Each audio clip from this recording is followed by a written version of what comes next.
Mamita, ya sabes que tenemos muchas cosas. Tu dormitorio grande está vacío. ¿Qué te parece si nosotros nos pasamos allí y tú te mudas a la habitación de atrás, ya sabes, esa vieja sala de planchado? Total, ya eres mayor. Con una habitación pequeña tienes suficiente. Será fácil de limpiar. Cuando mi nuera Valeria, sosteniendo mi bata de seda favorita en la mano, me hizo esta propuesta insolente en la cara, miré a mi hijo Mateo. Lo miré como diciendo, ¿no vas a decir nada? Pero Mateo bajó la cabeza y empezó a jugar con sus uñas. En ese momento lo entendí. Esto no era una petición. Esto era una ocupación. Era una operación para convertirme en una refugiada en mi propia casa, en el palacio donde yo era la reina. Hola a todos, soy Carmen. Tengo 55 años. Vivo en el corazón de Sevilla, en una casa centenaria cuyas ventanas dan a esa famosa catedral y en cuyos balcones nunca falta el olor a azahar.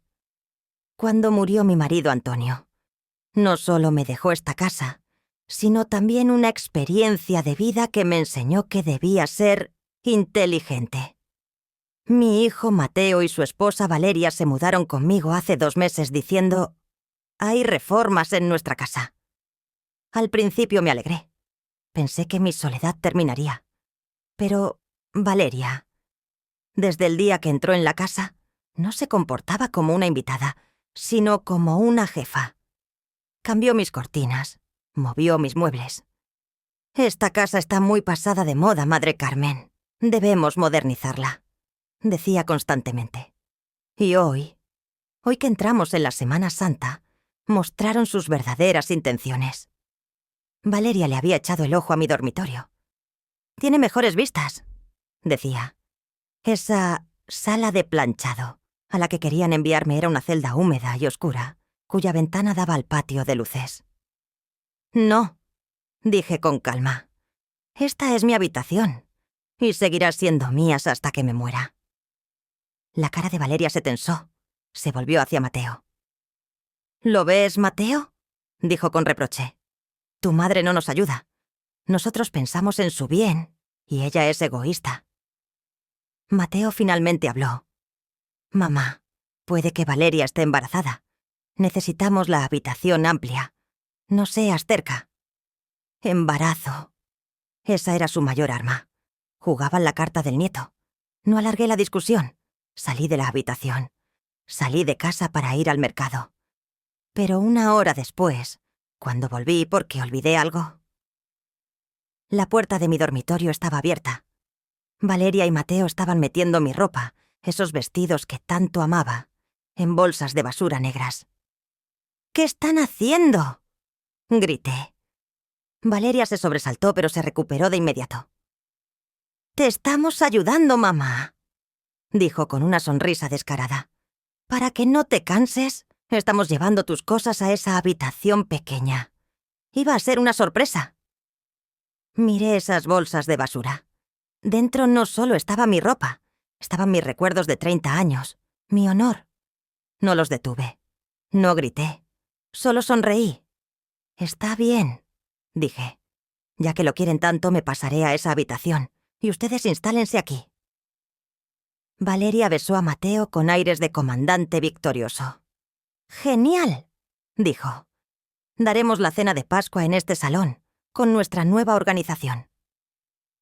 Salí de la habitación. Bajé al despacho, la oficina cerrada con llave de mi marido.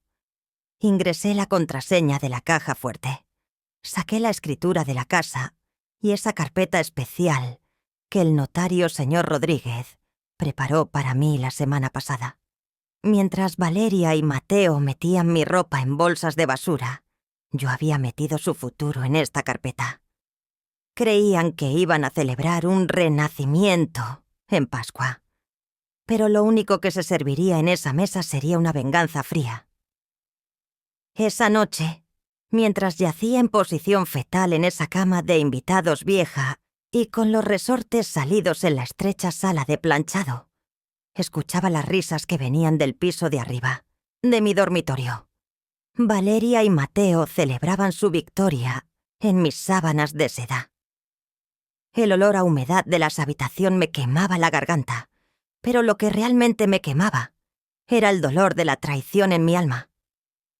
Al amanecer, me desperté con los sonidos de los tambores de la procesión de Pascua que pasaba por la calle. Dum, dum, dum. Estos sonidos eran como el presagio de la guerra que se acercaba. Cuando subí a la cocina, Valeria ya se había levantado. Estaba apoyada en la encimera con una taza de café en la mano. Al verme arrugó la cara. «Buenos días, Madre Carmen», dijo. «Harás torrijas para la cena de esta noche, ¿verdad? Te quedan muy bien. Pero, por favor, no desordenes la cocina. Vendrán nuestros invitados por la noche. Quiero la casa impecable». Apreté los dientes. No me decía «mamá». Le daba órdenes a la jefa de cocina. «Las haré, Valeria», dije con calma. «A mi hijo le gustan». Mateo entró. No pudo mirarme a los ojos. «Buenos días, mamá», dijo murmurando y huyó al balcón inmediatamente. Por la tarde, Valeria salió al balcón diciendo: «Voy a fumar un cigarrillo». Mateo estaba en la ducha. Yo hacía el postre en la cocina. La puerta del balcón estaba entreabierta. Me puse silenciosamente detrás de la cortina junto a la puerta. Valeria hablaba con alguien por teléfono. Con su madre. «Sí, mamá, nos instalamos en la habitación», dijo riendo. «La vista es maravillosa. La bruja se pasó a la habitación de atrás. No dice nada». Se detuvo un poco. Escuchó al otro lado. Luego su voz se puso seria y bajó el tono. «No te preocupes, esta noche lo resolvemos. Mateo compró un vino muy fuerte. No dejaremos la copa de la mujer vacía en la cena. Y cuando esté borracha, le haremos firmar la transferencia de la escritura diciendo: «Se necesita permiso municipal para la reforma. Firma aquí». Mi amigo notario ya preparó el documento. Se me heló la sangre. Me iban a emborrachar y, cuando mi percepción se debilitara, pondrían mi casa hasta su nombre. Valeria continuó: «En cuanto firme, mañana por la mañana pondré sus cosas en la puerta. No puede quedarse ni en esa habitación pequeña. Ya hice su solicitud para el asilo». Colgó el teléfono. Me quedé congelada detrás de la cortina con mi delantal enharinado en la mano. Así que ese era el plan. La cena de Pascua sería mi cena de ejecución. Cuando Valeria entró, me volví rápidamente a la encimera. Fingí estar amasando. Se acercó a mí. «Bien hecho», dijo. «Trabaja rápido.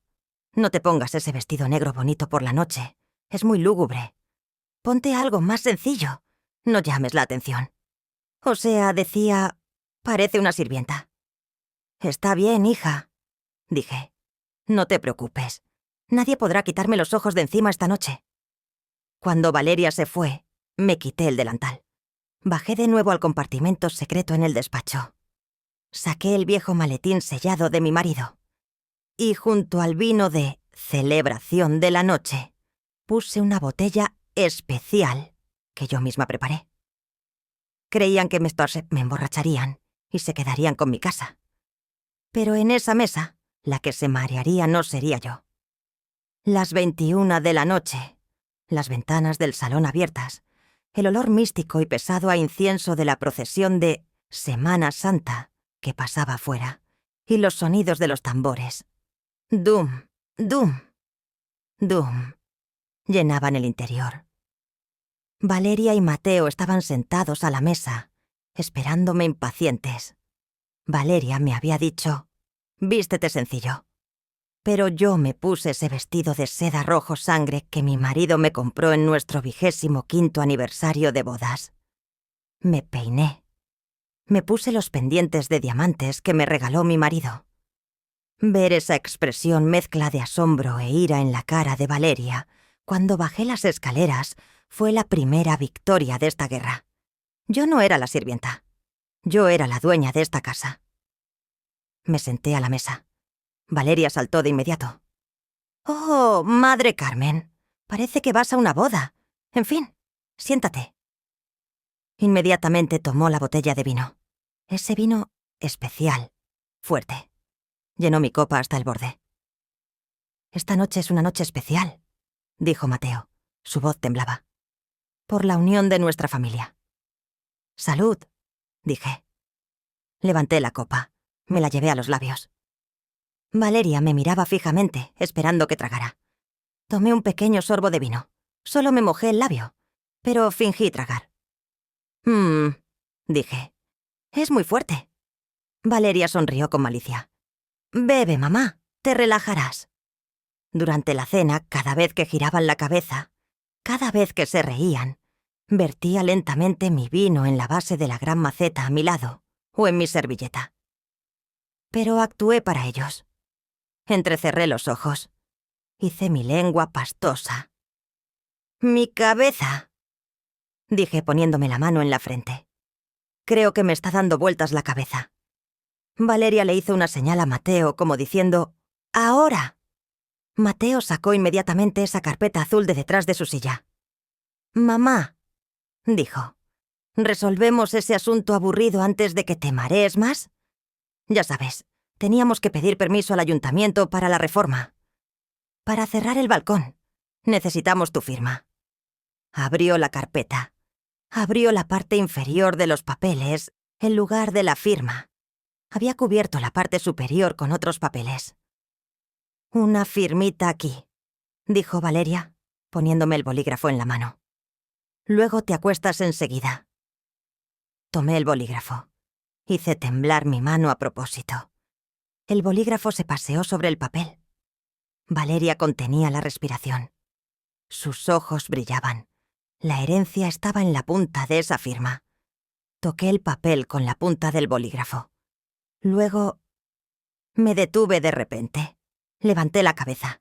Borré esa expresión de borracha desmayada de mis ojos. En su lugar, con la seriedad de una directora de banco, coloqué mi mirada helada. «Mateo», dije. Mi voz era perfectamente clara.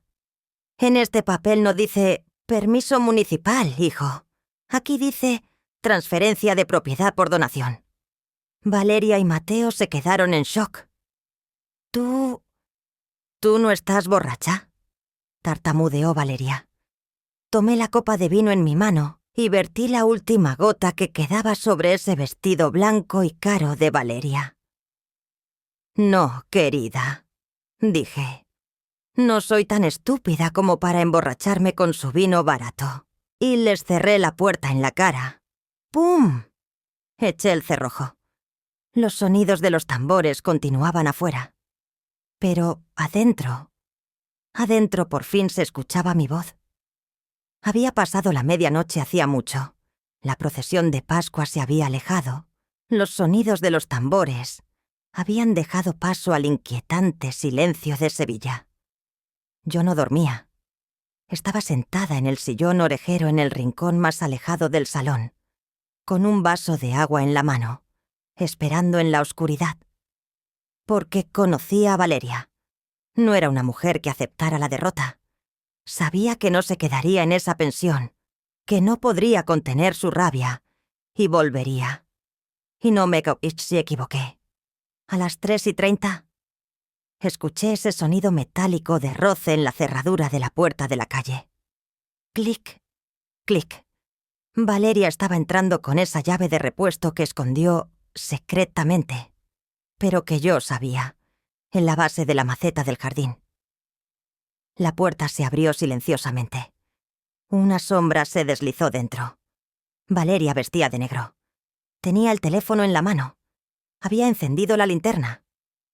Paseó la luz alrededor. Su objetivo era claro: mi dormitorio. Porque creía que había dejado esos pendientes y el collar de diamantes que usé en la cena en el joyero del dormitorio. La escuché murmurar: «Tomaré lo que es mío». Se dirigió a las escaleras de puntillas. Se había quitado los zapatos para no hacer ruido. Escuché cómo subía las escaleras, su respiración. Subió. Entró en el dormitorio. Empezaron a venir ruidos de arriba. Se abrían cajones, se volcaban cajas. Valeria no encontraba lo que buscaba. porque esas joyas estaban ahora dentro del bolso que tenía en mi regazo. La ira de Valeria aumentaba. ¿Dónde están? ¡Maldita sea!, siseó. Y no pudiendo contener su rabia, rompió el espejo de la habitación. ¡Crash! El ruido resonó en la casa. Ya no necesitaba esconderme. Con el control remoto en mi mano, encendí las luces del salón y del hueco de la escalera al mismo tiempo. La casa se iluminó. ¡Valeria!, llamé desde abajo. Mi voz era potente y autoritaria. Valeria apareció al comienzo de las escaleras. Su rostro estaba deformado por el miedo. Tenía mi botella de perfume en la mano. Probablemente lo único que intentó robar. Se quedó congelada al verme abajo, sentada erguida. ¿Tú no estabas durmiendo? ¿Cómo voy a dormir sabiendo que entrará un ladrón en mi casa?, dije. Valeria comenzó a bajar las escaleras. Sus ojos estaban desorbitados. No soy una ladrona. Yo también tengo derechos en esta casa. Esas joyas son mías. Caminaba hacia mí. No me moví de mi lugar. Te equivocas, Valeria, dije. En el momento en que te di esa orden de desalojo anoche, tu estancia legal terminó. Ahora mismo, a medianoche, has entrado sin permiso y por la fuerza en una casa cuya propiedad pertenece a otro, según el Código Penal español. Esto es allanamiento de morada intento de robo. Valeria se rió. Una risa nerviosa e histérica. ¿Vas a llamar a la policía? Tu marido murió, Carmen. Estás sola. Si te estrangulo aquí, nadie se enterará. Diré que entraron ladrones. Empezó a correr hacia mí. Justo en ese momento, de la ventana abierta de la casa, vino un sonido metálico de la calle. Sonido de radio. Y luces azules golpearon las paredes del salón. Yo no llamé a la policía, Valeria, dije con calma. La llamó la empresa de seguridad del fondo de inversión, al que vendí la casa. En el momento en que se abrió la puerta, se activó la alarma silenciosa. ¿Lo olvidaste? Ahora el dueño de la casa no soy yo. Es una gran empresa. Se escuchó un megáfono desde afuera. ¡Policía! Están rodeados. Salgan con las manos sobre la cabeza. Valeria se quedó clavada en el sitio. Me miró. ¿Dónde está Mateo?, pregunté. ¿En el coche?, dijo llorando. Estaba vigilando. Bien, dije. Entonces él también es cómplice. Están en el calabozo como familia. Valeria se derrumbó en el suelo y yo tomé un sorbo de mi café. El juego había terminado. Ya que maté. Cuando los policías entraron al salón, los gritos de Valeria desgarraban la noche de Sevilla. Pero mis oídos estaban sordos a esos gritos. El único sonido que escuchaba era ese frío clic-clic de las esposas de metal cerrándose en sus muñecas. Valeria, mientras la arrastraban por el suelo, me miró y gritó: «¿Cómo puedes hacernos esto? Somos tu familia». Me levanté de mi asiento. Con mi vestido rojo, caminé hacia ella como una reina. Me incliné y mirándolas a los ojos susurré: «La familia es la que comparte el pan en la mesa, Valeria. Ustedes vinieron a volcar la mesa». Los policías también habían traído a Mateo, que esperaba fuera en el coche.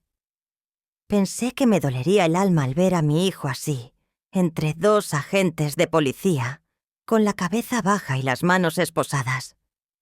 Pero no me dolió, porque frente a mí no había un niño inocente, sino un cobarde que planeaba echar a su madre a la calle y vigilaba el robo de su esposa. Mateo empezó a llorar al verme. «Mamá, no presentes cargos. Iremos a la cárcel. Se mancharán nuestros antecedentes». Lo miré. Sus antecedentes se mancharon en el momento en que intentaron hacerme firmar esos documentos falsos, Mateo, dije. Yo no los entregué a la policía. Ustedes cayeron en la trampa de su propia codicia. El jefe de policía se acercó a mí. «Señora Carmen, tendrá que venir a la comisaría a declarar, pero por ahora su casa está segura. ¿Presenta cargos? Mateo y Valeria me miraban conteniendo la respiración. Esta era la última oportunidad. Si decía un no, se salvarían. Respiré hondo. Miré la foto de mi marido Antonio. Sí, señor agente, dije. Allanamiento de morada, intento de robo y abuso de ancianos. Presento cargos por todo. Valeria fue subida al coche de policía maldiciendo y Mateo sollozando. Las luces azules se alejaron. La calle se quedó en silencio. Cuando amaneció, empezaron a sonar las campanas de la famosa misa de resurrección de Pascua. Salí al balcón. El sol me daba en la cara. La casa estaba en silencio. Esos malditos ruidos de reformas, las órdenes de Valeria, los lloriqueos de Mateo. Todo se había ido. Me reuní con el representante del fondo de inversión. «La casa es suya hasta que muera, señora Carmen», dijo el hombre. «Incluso elevaremos el sistema de seguridad al máximo nivel». Ese día me preparé un buen desayuno. Hice mis torrijas, ese postre. Pero esta vez estaba sola en la cocina, y esta soledad era mucho más deliciosa que una traición multitudinaria. Han pasado meses desde el incidente. Mateo y Valeria fueron liberados a la espera de juicio, pero tienen orden de alejamiento. No pueden ni entrar en mi calle. Escuché que Valeria dejó a Mateo. Dijo: «Por culpa de tu madre nos quedamos sin un centavo». Mateo está arrepentido. Escribe cartas. Quemo las cartas sin leerlas, porque si no cortas y tiras un dedo gangrenado, envenena todo el cuerpo. Yo esa noche corté ese dedo. Ahora tengo dinero, tengo salud y lo más importante, la llave de mi casa está solo en mi bolsillo. ¿Y qué aprendimos de esta historia, amigos? El lazo de sangre no es una excusa para perdonarlo todo. A quienes piensan que envejeció, no entiende, la tomaremos por tonta. Demuéstrenles que la experiencia y la inteligencia no están en la edad, sino en lo vivido. Protejan su escritura, su dinero y, lo más importante, su honor. Porque aunque sea su hijo, no permitan que nadie los exilie de su propia vida. Y una pregunta para ustedes. Si fueran ustedes, ¿enviarían a su hijo a la cárcel? ¿O lo perdonarían? Espero sus opiniones en los comentarios. Además, no olviden suscribirse a mi canal y darle me gusta al video. Nos vemos en la próxima historia. Adiós.